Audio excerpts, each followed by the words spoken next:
नमस्कार, आपका स्वागत है फटाफट खबरों में। मैं हूं आपके साथ रुचिका जसवाल। आज हम लेकर आए हैं उत्तराखंड के हर छोटे बड़े शहर की सबसे तेज और ताजा खबरें। तो चैनल को सब्सक्राइब कीजिए और वीडियो कहां से देख रहे हैं कमेंट बॉक्स में जरूर बताएं।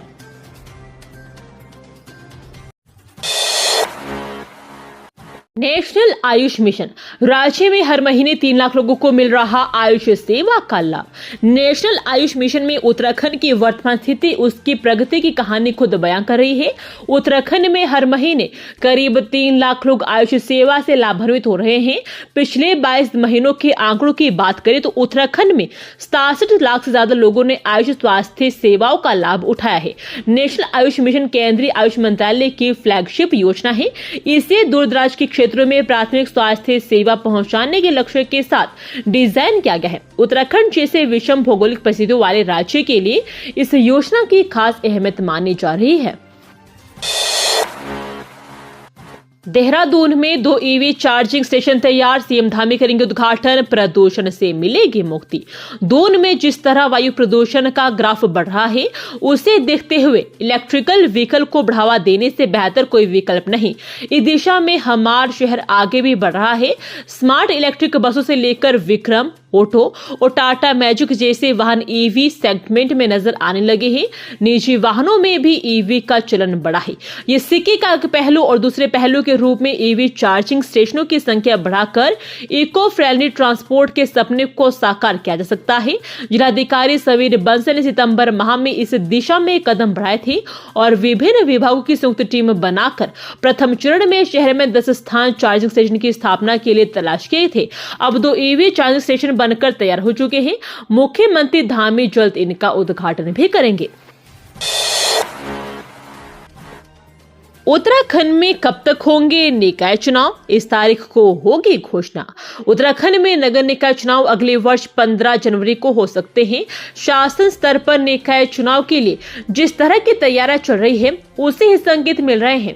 सूत्रों के अनुसार निकायों में पदों व वार्ड आरक्षण की अंतिम अधिसूचना जारी होने के बाद 26 दिसंबर को निकाय चुनाव का कार्यक्रम घोषित होने की संभावना है। चुनाव कार्यक्रम लगभग 3 सप्ताह का रह सकता है। राज्य में 28 जनवरी से 14 फरवरी तक राष्ट्रीय खेलों का आयोजन होना है।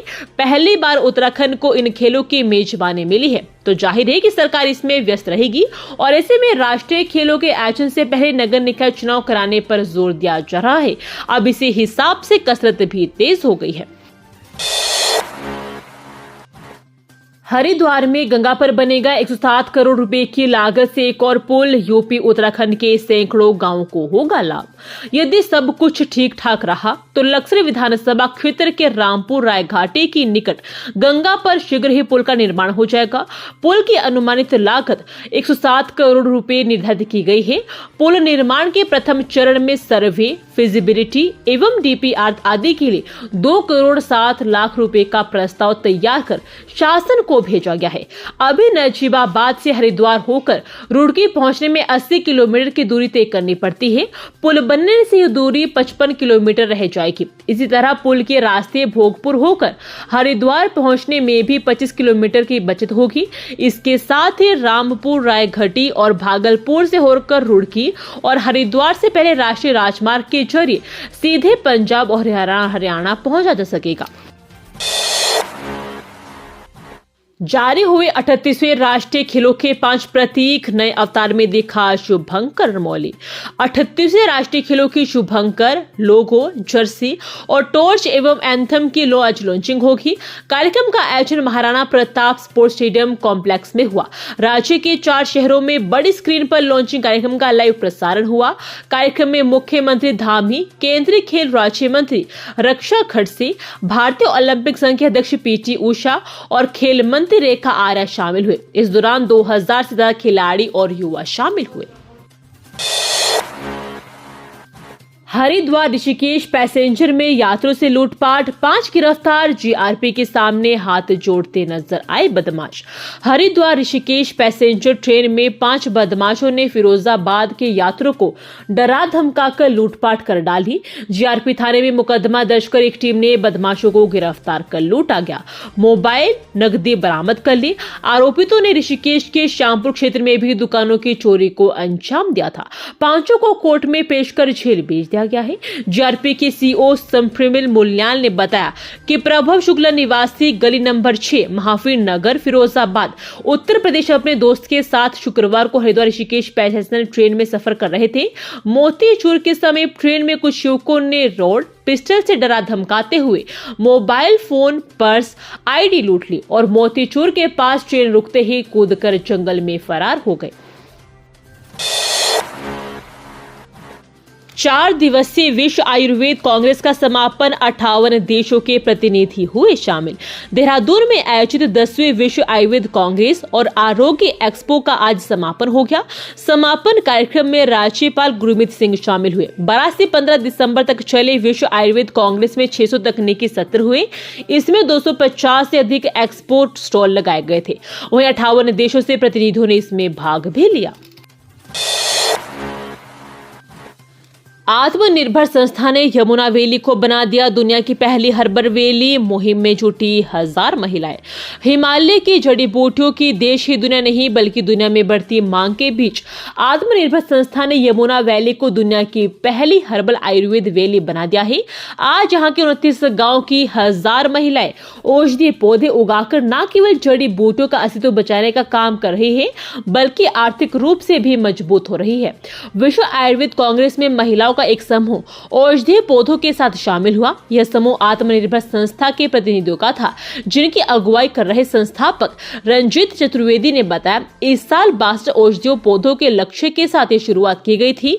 इनमें से अश्वगंधा और सर्पगंधा की पैदावार बड़े पैमाने पर शुरू हो गई है। शीतकालीन मौसम के हिसाब से 12 औषधीय पौधों का रोपण अभियान यमुना वैली में गतिमान है। नेपाल सेना प्रमुख बोले, दुनिया की सर्वश्रेष्ठ सेनाओं में से एक है भारतीय सेना। भारतीय सैन्य अकादमी दुनिया की बेहतर प्रशिक्षण अकादमी है। इसमें उत्तर पश्चिम का ही परिणाम है कि भारतीय सेना भी दुनिया की सर्वश्रेष्ठ सेनाओं में से एक है। यह बात IMA पासिंग आउट परेड में नेपाल सेना प्रमुख अशोक राज सिंहदेल ने कही। उन्होंने भारत और नेपाल के रिश्तों पर भी बोला। कहा, दोनों देशों के पुराने रिश्ते हैं जो अटूट है, ये थे और भविष्य में ही रहेंगे। नेपाल सेना प्रमुख ने अपने पुराने दिनों को भी याद किया। अटल उत्कृष्ट विद्यालयों के लिए बनेगा अलग कैडर, शिक्षा निदेशालय तय करेगा इसके लिए मानक। प्रदेश के अटल उत्कृष्ट विद्यालयों के लिए अलग कैडर बनाए जाने की तैयारी है। शिक्षा निदेशालय इसके लिए मानक तय करेगा। सरकारी विद्यालयों के अध्यापकों को भी इसमें शामिल होने का अवसर मिलेगा। शिक्षा सचिव रविनाथ रामन के मुताबिक इन विद्यालयों में पढ़ने वाले बच्चों के कई अभिभावक नहीं चाहते हैं कि इन विद्यालयों से CBSE संबंधता खत्म हो। देहरादून में फिर छात्रों का वाहन हादसे का शिकार, इस बार खड़े ट्रक से जोरदार टक्कर। देहरादून में छात्रों का एक और वाहन हादसे का शिकार हो गया, जिसमें एक की मौत हो गई। सड़क किनारे खड़े ट्रक से बाइक टकराने से उत्तरांचल यूनिवर्सिटी के छात्र की मौत हो गई, जबकि दूसरा छात्र गंभीर रूप से घायल हो गया। घायल छात्र को उपचार के लिए मिलिट्री अस्पताल गढ़ी कैंट में भर्ती कराया गया है, जहां उनकी हालत गंभीर बनी हुई है। SSI प्रेमनगर जगमोहन राणा ने बताया कि उत्तरांचल यूनिवर्सिटी का छात्र सत्य प्रकाश उम्र 19 वर्षीय निवासी बोधगया बिहार शनिवार रात को अपने दोस्त अमरदीप पांडे निवासी CRD कॉलोनी महानगर लखनऊ छात्र BCom ऑनर्स UIT के कमरे पर गया था। उत्तराखंड में साइबर क्राइम पर लगेगा लगाम। 1 अप्रैल से पूरी तरह सुरक्षित होगा वित्तीय लेन देन। कोषागारों के कामकाज समेत पूरे प्रदेश में सरकारी वित्तीय लेन देन अब साइबर आक्रमण के भय से मुक्त होने जा रहा है। डाटा लगातार बोझ बढ़ने से पूरे प्रदेश की वित्तीय लेन देन की ऑनलाइन व्यवस्था इंटीग्रेटेड फाइनेंशियल मैनेजमेंट सिस्टम पर भी प्रभाव पड़ा है। इस पर हावी हो रहे धीमेपन पर भी अभी कुछ हद तक ही काबू पाया जा सका है। 3.5 लाख से अधिक कार्मिकों पेंशनरों को वेतन व पेंशन के भुगतान से लेकर सरकारी विभागों का वित्तीय प्रबंधन पूरी तरह चुस्त हो गया है। इसके लिए IFMS को नए हार्डवेयर और सॉफ्टवेयर से लैस किया जा रहा है। नए वित्तीय वर्ष की शुरुआत यानी 1 अप्रैल से साइबर आक्रमण से सुरक्षा युक्त यह व्यवस्था पूरी तरह से क्रियान्वित हो जाएगी। ये थी आज की फटाफट खबरें। हम मिलेंगे अगले बुलेटिन में, तब तक के लिए धन्यवाद। जय हिंद।